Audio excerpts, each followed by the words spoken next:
The Sullivan and Sons sawmill in Sparta was a true family business. 10 family members working side by side every day. And my mom even brought a basket lunch to work every day, and we all eat lunch together at work. Terry Sullivan was one of those Sullivan sons. His life was routine until he was shot in the back of the head at his kitchen table eating dinner in 2009. So whoever did it most likely knew Terry, most likely was let into the house because there's no sign of forced entry. Nothing was taken, anything like that. And he was shot probably right after getting home while sitting down at his table eating dinner. It was awful. What happened next was just strange. And we actually got a telephone call from the police telling us that he had had an accident, choked on a piece of chicken, fallen down, hit his head, and died in his kitchen as a choking accident. The family says Terry's wife, Cheryl Sullivan, repeated the same story to the family. And she came to the house and told every single person in that house that same story about my uncle choking and falling down and hitting his head after she had been interviewed for 12 hours about the murder. Obviously, there's a big difference between being shot in the head and choking on chicken. How did that story materialize? Hard to say. The family was only allowed to listen to the 911 tape once, and then the TBI sealed it as evidence. What they say they heard was an off-duty police officer who appeared to be treating everything like an accident, and you could hear people coming and going throughout the call. Why was he giving instructions to the paramedics? Why was he telling them that the body looked like he had obviously choked and nothing had happened? Why are they traipsing all over a crime scene? Why did they not secure the crime scene? There's a lot of questions to be asked there. This, of course, may have compromised the murder scene. It certainly didn't help. The signs around the county tell you this is a cold case, an unsolved murder. But unlike other cold cases, the family says they have a stunning piece of evidence. A $1 million life insurance policy taken out for Terry Sullivan with his signature forged on the document. That entire policy and every single signature location except one has someone else's signature. It does have his signature on one page. That page is the one that's the paramedical exam.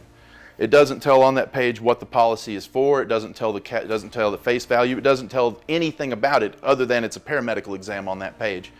Every other signature page has someone else's signature on it, so he had no idea what he was signing, the best I can tell. Look for yourself. This is his signature on his will. This is his signature on this life insurance policy. It has to do with the way that he draws his T's and the way that his letters slant because of him being left-handed. The person who knows how he writes better than anyone in the world would be my mother, because she helped teach him to write because he's dyslexic. Look at the T from other Sullivan signatures compared to the T on the life insurance policies. That's his signature, that's his signature. Those are not his signature, and these were on a life insurance policy. Look at the S's, always narrow figure eights, but not on the life insurance policy.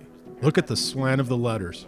We've got stacks of copies of his signature that's always the same, and on that insurance policy, only one of them is his signature. The rest of them, the slant of the letters is wrong, the way that the T's are drawn is wrong, the way that the S's is drawn are wrong. They don't even look like they could be his signature. They don't look. There's no resemblance.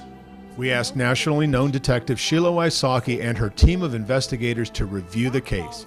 She says she just can't get past the insurance policy. And get somebody in there that's a handwriting expert. There are plenty in the country, and bring them in and say, what pattern does this follow? Does it match this person or this person?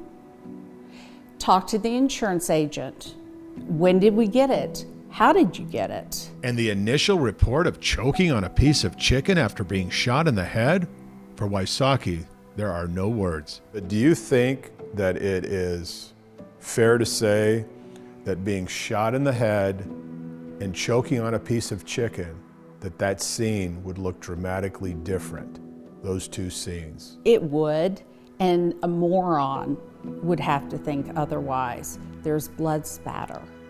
If you're choking, you're not going to have blood all over. And if there isn't blood all over and you have a bullet in your head, Did somebody clean it up? What happened? The family says District Attorney Bryant Dunaway and the TBI have ignored the problems with the life insurance policy, ignored this possible evidence that provides a possible motive. Well, most of the time we feel like we're being ignored because we plead and try to get things done, and we don't really have anybody that's listening and trying to do anything for us.